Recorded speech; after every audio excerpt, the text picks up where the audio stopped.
Welcome back to silent learning. Akhila miss ആണ്. അപ്പൊ നമ്മുടെ ക്രിസ്മസ് എക്സാം നടന്നുകൊണ്ടിരിക്കുകയാണ്. ബേസിക് സയൻസിൽ വളരെ ഇമ്പോർട്ടന്റ് ആയിട്ടുള്ള പരീക്ഷയിൽ ഉറപ്പായിട്ടും ചോദിക്കുന്ന കുറച്ച് ചോദ്യങ്ങളാണ് നമ്മൾ ഡിസ്കസ് ചെയ്യാൻ പോകുന്നത്. അപ്പൊ മുഴുവൻ ആളുകൾക്കും, 7ാം ക്ലാസ്സിലുള്ള മുഴുവൻ ആളുകൾക്കും നിങ്ങൾ ഷെയർ ചെയ്ത് കൊടുക്കുക. ഒരു ചോദ്യം പോലും സ്കിപ്പ് ചെയ്യാതെ കാണുക.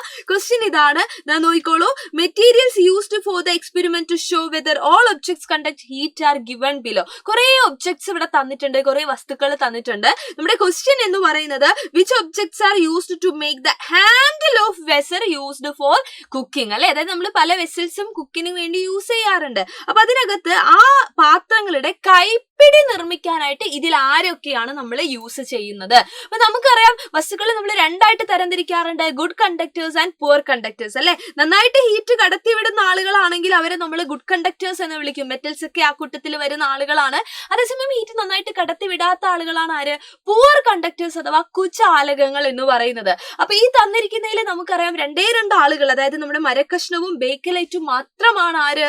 പുവർ കണ്ടക്ടേഴ്സ് എന്ന് പറയുന്നത്, അല്ലെ? പുവർ കണ്ടക്ടേഴ്സ് എന്ന് പറഞ്ഞു കഴിഞ്ഞാൽ അവരെന്ത് ചെയ്യുന്നില്ല? ഹീറ്റിനെ നന്നായിട്ട് കടത്തി വിടുന്നില്ല, അല്ലെ? അതായത് കുചാലകങ്ങളാണ്. അപ്പൊ പുവർ കണ്ടക്ടേഴ്സ് ആയിട്ടുള്ള, അല്ലെ, പുവർ കണ്ടക്ടേഴ്സ് ആയിട്ടുള്ള ഇവിടെ നമ്മൾ മാർക്ക് ചെയ്തിരിക്കുന്ന ഈ രണ്ടാളുകളെ മാത്രമേ നമ്മൾ ഈ തന്നിരിക്കുന്നതിൽ എന്ത് ചെയ്യാറുള്ളൂ?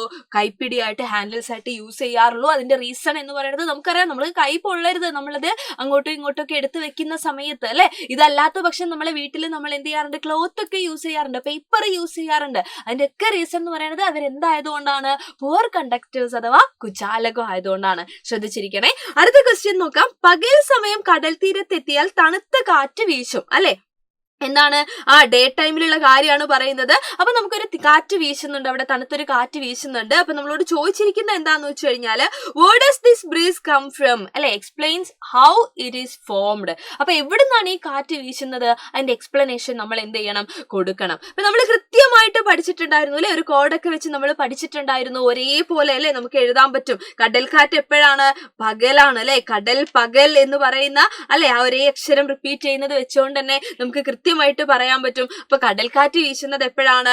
പകൽ സമയത്ത് അല്ലെങ്കിൽ ഡേ ടൈമിലാണ്. അപ്പൊ അത് എവിടുന്ന് എങ്ങോട്ടാണ് വീശുന്നതെന്ന് ചോദിച്ചു കഴിഞ്ഞു കഴിഞ്ഞാലും നമുക്ക് പറയാൻ പറ്റും. എവിടുന്ന് എങ്ങോട്ടാണ് കടൽക്കാറ്റ് വീശുന്നത്? ഒരു കാറ്റ് എന്ന് പറയുമ്പോൾ ആ കാറ്റിന്റെ പേരെന്താണോ അവിടെ നിന്ന് നമ്മൾ തുടങ്ങിയാൽ മതി. അപ്പൊ കടൽക്കാറ്റാണെങ്കിൽ അത് എന്താണ്? കടലിൽ നിന്ന് കരയിലേക്കാണ്. അപ്പൊ പകലാണ് വീശുന്നതെങ്കിൽ അത് കടൽക്കാറ്റാണ്, അത് ഷുവർ ആണ്. പകല് വീശുന്നത് കടൽ കാറ്റ്. അപ്പൊ കടലിൽ നിന്ന് കരയിലേക്ക്, ഫ്രം സീ ടു എങ്ങാണ്? ലാൻഡ്, അല്ലെ? അതാണ് നമ്മൾ അവിടെ എഴുതേണ്ടത്. ഇത് എങ്ങനെയാ വീശുന്നതെന്ന് ചോദിച്ചു കഴിഞ്ഞാൽ നമുക്കറിയാം, അല്ലെ? നമ്മുടെ എന്താണ് ഡേ ടൈം എന്ന് പറയുമ്പോൾ അവിടെ ഉള്ളത് ആരാണ്? നമ്മുടെ സ്വന്തം സൂര്യനാണ്. പക്ഷെ ആ സൂര്യന്റെ ഹീറ്റ് എന്ന് പറയുന്നത് ഒരേപോലെയാണോ കടലിനും കരയ്ക്കും അബ്സോർബ് ചെയ്യാൻ പറ്റുന്നത്? അല്ല. ആദ്യം ചൂട് പിടിക്കുന്നത് ആരാണ്? നമ്മുടെ കരയാണ്, അല്ലെ? അപ്പൊ കര ചൂട് പിടിക്കുക എന്ന് പറഞ്ഞു കഴിഞ്ഞാൽ ലാൻഡിന്റെ മുകളിലുള്ള എയറും എന്ത് ചെയ്യുന്നുണ്ട്? ചൂട് പിടിക്കുന്നുണ്ട്. അങ്ങനെ ചൂട് പിടിച്ച് എക്സ്പാൻഡ് ആകുമ്പോൾ ഇവരിങ്ങനെ ഇതാ മുകളിലേക്ക് പോകുമ്പോൾ നിങ്ങൾ ആലോചിക്കുക, അവിടെ ഇതാ ഒരു കോട്ട ഒഴിഞ്ഞു കിടക്കുവാണ്. അവിടേക്ക് കമ്പാരിറ്റീവ്ലി ചൂട് കുറഞ്ഞിട്ടുള്ള വായുവാണ് എവിടെ ഉണ്ടാവുക? കടലിന്റെ മുകളിൽ ഉണ്ടാവുക. കാരണം കടൽ എന്ന് പറയുമ്പോൾ വെള്ളം വളരെ പയ്യെ ചൂട് പിടിക്കുന്ന ആളാണ്, അല്ലെ? അതുകൊണ്ട് തന്നെ പകൽ സമയത്ത് അവിടെ ചൂട് കുറവായിരിക്കും. ആ ചൂട് കുറഞ്ഞ വായു എന്ത് ചെയ്യാണ്? നമ്മുടെ കരയിലേക്ക് ഇങ്ങനെ അടിച്ചു വീശുവാണ് ചെയ്യുന്നത്. അപ്പൊ ഇതിനെയാണ് നമ്മൾ എന്ത് വിളിക്കുന്നത്? കടൽ കാറ്റ് എന്ന് നമ്മൾ വിളിക്കുന്നത്. അപ്പൊ ഇതിന്റെ നേരെ ഓപ്പോസിറ്റ് ആണ് എന്ത്? രാത്രിയിൽ വീശുന്ന കരക്കാറ്റ്, അല്ലെ? കര രാത്രി അങ്ങനെ തന്നെ നമ്മൾ പഠിച്ചു വെച്ചിട്ടുണ്ട്. നൈറ്റിലാണ് നമ്മുടെ ലാൻഡ് ബ്രീസ്. അത് എവിടുന്ന് എങ്ങോട്ടാണ്? ആ പേര് തുടങ്ങണം. കരയിൽ നിന്ന് കടലിലേക്ക്, അല്ലെ? From land to sea. അപ്പൊ ഏത് കാറ്റ്? ഇവിടെ ഇപ്പൊ ചോദിച്ചത് നമ്മുടെ പകൽ സമയത്തെ കാര്യമായതുകൊണ്ട് പകൽ കടൽ എന്ന് പറഞ്ഞുകൊണ്ട് നമ്മുടെ കടൽ കാറ്റിനെ പറ്റി പറഞ്ഞു, സീ ബ്രീസിനെ പറ്റി പറഞ്ഞു. അപ്പൊ പേരെന്താണോ ആ പേരിൽ നിന്ന് ഓപ്പോസിറ്റ് ഡയറക്ഷനിലേക്ക് നമ്മൾ എന്ത് ചെയ്താൽ മതി? ആ കാറ്റ് വീശുവാണെന്ന് ഓർത്ത് വെച്ചാൽ മതി. അതിന്റെ റീസൺ എന്ന് പറയുന്നത് കൃത്യമായിട്ട് ഇതുപോലെ ചിത്രങ്ങളൊക്കെ വെച്ചിട്ടൊന്ന് ഓർമ്മയിൽ വെച്ചേക്കുക. അത് നമ്മൾ എന്ത് ചെയ്യണം? പഠിച്ചു വെക്കണം കേട്ടോ. എക്സ്പ്ലനേഷൻ ഇവിടെ വെച്ചിട്ടുണ്ട്. ഇത് ബൈ ഹാർട്ട് ചെയ്യുന്നതിന് പകരം ഇപ്പൊ പറഞ്ഞതുപോലെ നമുക്ക് പറയാൻ കിട്ടുന്നുണ്ടോ എന്നാണ് നമ്മൾ ടെസ്റ്റ് ചെയ്യേണ്ടത്. ആൻഡ് ഒരു ക്വസ്റ്റ്യൻ കൂടെ നോക്കിക്കോളൂ നിങ്ങൾ. ദ്രാവകങ്ങളിലെ താപീയ വികാസം അടിസ്ഥാനമാക്കി പ്രവർത്തിക്കുന്ന ഒരു ഉപകരണത്തിന്റെ പേര് എഴുതാനായിട്ട് പറഞ്ഞിട്ടുണ്ട്. ഏതാണ് നമ്മുടെ ഉപകരണം എന്ന് പറയുന്നത്? നമുക്കറിയാം അല്ലെ, നമ്മുടെ മെർക്കുറി തെർമോമീറ്റർ അല്ലെ നമ്മൾ പഠിച്ചിട്ടുണ്ട്. തെർമോമീറ്ററിന്റെ അകത്ത് മെർക്കുറി ആണെന്നൊക്കെ നമ്മൾ പഠിച്ചിട്ടുണ്ട്. അപ്പൊ ആ ഒരു ഉപകരണം എന്ന് പറയുന്നത് എന്താണ്? തെർമോമീറ്റർ ആണ്. തെർമോമീറ്റർ നമുക്കറിയാം അല്ലെ, ശരീര താപനില അളക്കാനായിട്ട് നമ്മൾ ക്ലിനിക്കൽ തെർമോമീറ്റർ യൂസ് ചെയ്യാറുണ്ട്. ലബോറട്ടറിയിലാണെങ്കിൽ ലബോറട്ടറി തെർമോമീറ്റേഴ്സ് നമ്മൾ എന്ത് ചെയ്യാറുണ്ട്? ഉപയോഗിക്കാറുണ്ട്. അപ്പൊ കൃത്യമായിട്ട് അത് നോട്ട് ചെയ്ത് വയ്ക്കുക, വളരെ ഇമ്പോർട്ടന്റ് ആണ് കേട്ടോ. അടുത്ത ചോദ്യം നോക്കിയോ നിങ്ങൾ. Roy and his mother are making tea. Roy is observing and listening the events that occur while making tea അല്ലെ. കംപ്ലീറ്റ് ദ ടേബിൾ ആണ്. ടേബിൾ കംപ്ലീറ്റ് ചെയ്യാൻ വേണ്ടിയിട്ടാണ്. അപ്പൊ ഇവിടെ ഇതാ തന്നിരിക്കുന്നത്. The water boils, the vessel is getting hot and radiation. ഇത്രയും തന്നിട്ടുണ്ട്. ബ്രാക്കറ്റിൽ കൺവെക്ഷൻ ഉണ്ട്, കണ്ടക്ഷൻ ഉണ്ട്, ഫീലിംഗ് ഹോട്ട് അല്ലെ. അപ്പൊ വെള്ളം തിളയ്ക്കുന്നുണ്ട്, പാത്രം ചൂടാകുന്നുണ്ട്, വികിരണം എന്ന് എഴുതിയിട്ടുണ്ട്. ഇവിടെ ബ്രാക്കറ്റിൽ ഇടാ സംവഹനവും ചാലനവും ചൂട് അനുഭവപ്പെടുന്നു. അപ്പൊ ഇതിനെ നമ്മൾ എന്ത് ചെയ്യണം? കറക്റ്റ് ആയിട്ട് നമ്മുടെ തന്നിരിക്കുന്ന ടേബിളിലേക്ക് മാറ്റി എഴുതണം. അപ്പൊ നമുക്കറിയാം വെള്ളം തിളയ്ക്കുക എന്ന് പറയുന്ന സമയത്ത് അവിടെയുള്ള ഉത്തരം എന്ന് പറയുന്നത് എന്താണ്? നമ്മുടെ ആൻസർ എന്ന് പറയുന്നത് സംവഹനമാണ് അല്ലെ. സംവഹനം അല്ലെങ്കിൽ എന്താണ്? സംവഹനം അല്ലെങ്കിൽ കൺവെക്ഷൻ ആണ്. തെറ്റിക്കരുതേ, കൺവെക്ഷൻ. ബിക്കോസ് ലിക്വിഡിന്റെ കേസിൽ അല്ലെ, വാട്ടറിന്റെ കേസിൽ അതാണ് നമ്മുടെ ആൻസർ എന്ന് പറയുന്നത്. The vessel is getting hot അല്ലെ. നമ്മുടെ പാത്രം ചൂടാവുന്ന എപ്പോഴാണ്? ആ പാത്രത്തിലൂടെ. പാത്രം എന്ന് പറയുമ്പോൾ മെറ്റൽ സോളിഡ്സ് ആണ്. അവിടെ നടക്കുന്നത് എന്താണ്? അത് കണ്ടക്ഷൻ ആണ് അല്ലെ. അപ്പൊ നമ്മൾ ഇവിടെ എഴുതുന്നത് കണ്ടക്ഷൻ. കണ്ടക്ഷൻ എന്ന് പറഞ്ഞു കഴിഞ്ഞാൽ മലയാളത്തിൽ നമ്മുടെ ചാലനമാണ് അല്ലെ.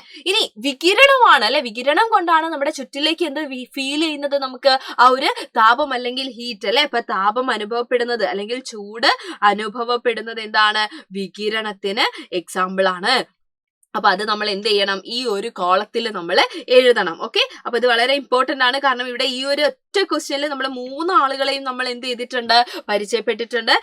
Right examples for good conductors. അത് ഓൾറെഡി നമ്മളിപ്പോ പറഞ്ഞു കഴിഞ്ഞു അല്ലെ. മെറ്റൽസിന്റെ കാര്യം, അലൂമിനിയം ആയിക്കോട്ടെ, അയേൺ ആയിക്കോട്ടെ, ഇതൊക്കെ കോപ്പർ ഒക്കെ എന്താണ്? ഗുഡ് കണ്ടക്ടേഴ്സ് ആണ്. ചാലനത്തിനും സംവഹനത്തിനും താപപ്രേഷണം നടക്കുമ്പോൾ തന്മാത്രകൾ വഹിക്കുന്ന പങ്ക് എന്താന്നാ ചോദിച്ചത്. അതായത് കണ്ടക്ഷനും കൺവെക്ഷനും നമ്മൾ അങ്ങോട്ട് എക്സ്പ്ലെയിൻ ചെയ്യണം അല്ലെ. ഇപ്പൊ നമുക്ക് തന്നെ അറിയാം കണ്ടക്ഷൻ എന്ന് പറഞ്ഞു കഴിഞ്ഞാൽ സോളിഡ്സിന്റെ കേസിലാണ്. അവിടെ എന്താണ്? മോളിക്യൂൾസ്, തന്മാത്രകൾ ഉണ്ട്. അവരെ മാധ്യമമായിട്ട് വർക്ക് ചെയ്യാണ്. അതായത് അവരെന്ത് ചെയ്യുന്നു? അവർ മൂവ് ചെയ്യുന്നുണ്ടോ? ഇല്ല. പകരം അവർക്ക് കിട്ടുന്ന താപത്തിന്, അവർക്ക് കിട്ടുന്ന ഹീറ്റിനെ റിസീവ് ചെയ്യുന്നു, അത് ട്രാൻസ്ഫർ ചെയ്യുന്നു അല്ലെ. അതായത് താപം കൈമാറ്റം ചെയ്യപ്പെടുകയാണ് തന്മാത്രകളിലൂടെ. പക്ഷെ തന്മാത്രകൾ എന്ത് ചെയ്യുന്നില്ല? മൂവ് ചെയ്യുന്നില്ല. ആ രീതിയിലുള്ള താപപ്രേഷണം അല്ലെങ്കിൽ ഹീറ്റ് ട്രാൻസ്ഫർ ആണ് കണ്ടക്ഷൻ അഥവാ ചാലനം എന്ന് പറയുന്നത്. അപ്പൊ കൃത്യമായിട്ട് ആ പോയിന്റ് ഓർത്തു വയ്ക്കണേ. റിസീവിംഗ് ആൻഡ് ട്രാൻസ്ഫറിംഗ് ആണ്. അതായത് കൈമാറ്റം ചെയ്യാണ്, അല്ലാതെ അവരെന്ത് ചെയ്യുന്നില്ല? മൂവ് ചെയ്യുന്നില്ല. അതേസമയം കൺവെക്ഷൻ അല്ലെങ്കിൽ സംവഹനം എന്ന് പറഞ്ഞു കഴിഞ്ഞാൽ ലിക്വിഡ്സിന്റെ കേസിലായിക്കോട്ടെ, ഗ്യാസസിന്റെ കേസിലായിക്കോട്ടെ, അവിടെയൊക്കെ എന്താ ചെയ്യുന്നത്? ഇറ്റ് ഈസ് എന്താണ്? ദ ഡിസ്പ്ലേസ്മെന്റ് ഓഫ് മോളിക്യൂൾസ് അല്ലെ. അതായത് തന്മാത്രകൾ എന്ത് ചെയ്യാണ്? സ്ഥാനമാറ്റം നടത്തുവാണ്. അതായത് അവർക്ക് കിട്ടിയ താപം കൊണ്ട് അവർ എന്ത് ചെയ്യുന്നുണ്ട്? മുകളിലേക്ക് പോകുന്നുണ്ട്. അടുത്ത ആൾ വരുന്നു, താപം വാങ്ങുന്നു, മുകളിലേക്ക് പോകുന്നു. നമ്മൾ പഠിച്ചു അല്ലെ. അതിങ്ങനെ നടന്നുകൊണ്ടിരിക്കുകയാണ്. അതായത് തന്മാത്രകൾ മൂവ് ചെയ്യുന്നുണ്ട്. അപ്പൊ ആക്ച്വൽ മൂവ്മെന്റിലൂടെ അല്ലെങ്കിൽ തന്മാത്രകളുടെ മാറ്റത്തിലൂടെ ഹീറ്റിന്റെ ട്രാൻസ്ഫർ നടക്കുകയാണെങ്കിൽ അതിനെയാണ് നമ്മൾ എന്ത് വിളിക്കുന്നത്? സംവഹനം അഥവാ കൺവെക്ഷൻ എന്ന് നമ്മൾ വിളിക്കുന്നത്. ഓക്കെ, അപ്പൊ ഇത്രയും കാര്യങ്ങൾ കൃത്യമായിട്ട് നമ്മൾ എന്ത് ചെയ്യേണ്ടതുണ്ട്? പഠിച്ചു വെക്കേണ്ടതുണ്ട്. മറക്കാതെ നിങ്ങൾ ഓർത്തു വെക്കുക. അങ്ങനെയാണെങ്കിൽ നിങ്ങളോട് ഞാനൊരു ചോദ്യം ചോദിക്കുകയാണ്. റേഡിയേഷൻ, വികിരണം അല്ലെ. റേഡിയേഷൻ അല്ലെങ്കിൽ വികിരണം അനുഭവപ്പെടുന്ന ഏതെങ്കിലും ഒരു സിറ്റുവേഷൻ, ഇപ്പൊ നമ്മൾ പറഞ്ഞതല്ലാത്ത ഒരു സിറ്റുവേഷൻ നിങ്ങൾ എന്ത് ചെയ്യുക? കമന്റ് ബോക്സിൽ കമന്റ് ചെയ്യുക. അപ്പൊ മക്കളെ, നമ്മുടെ അവഞ്ചേഴ്സ് ബാച്ചിലെ എൻ ഗെയിം നടക്കുന്ന കാര്യം, എൻ ഗെയിം സ്റ്റാർട്ട് ചെയ്തിട്ടുള്ള കാര്യം നിങ്ങൾക്ക് എല്ലാവർക്കും അറിയാം അല്ലെ. അഡ്മിഷൻ. അപ്പൊ മാക്സിമം എന്ത് ചെയ്യുക? എത്രയും പെട്ടെന്ന് തന്നെ ഈ ഒരു ഓപ്പർച്യൂണിറ്റി നിങ്ങൾ യൂട്ടിലൈസ് ചെയ്യുക. കാരണം ആനുവൽ എക്സാമും USS ഒക്കെ അടിപൊളിയായിട്ട് നമുക്ക് പഠിക്കേണ്ടതാണ്. ഈ നമ്പറിൽ കോൺടാക്ട് ചെയ്ത് കഴിഞ്ഞാൽ മുഴുവൻ ഡീറ്റെയിൽസ് നിങ്ങൾക്ക് കിട്ടും. എന്നിട്ട് നമ്മുടെ ക്രിസ്മസ് എക്സാം ഒക്കെ കഴിയുമ്പോഴേക്ക് തന്നെ എൻ ഗെയിം ബാച്ചിൽ നിങ്ങൾ അഡ്മിഷൻ എടുക്കുക. അപ്പൊ നാളത്തെ എക്സാം എന്ന് പറയുന്നത് അടിപൊളിയായിട്ട് ഉഷാറായിട്ട് തന്നെ എല്ലാവരും എഴുതുക. എല്ലാവർക്കും മിസ്സിന്റെ അടുത്ത very best and thank you so much.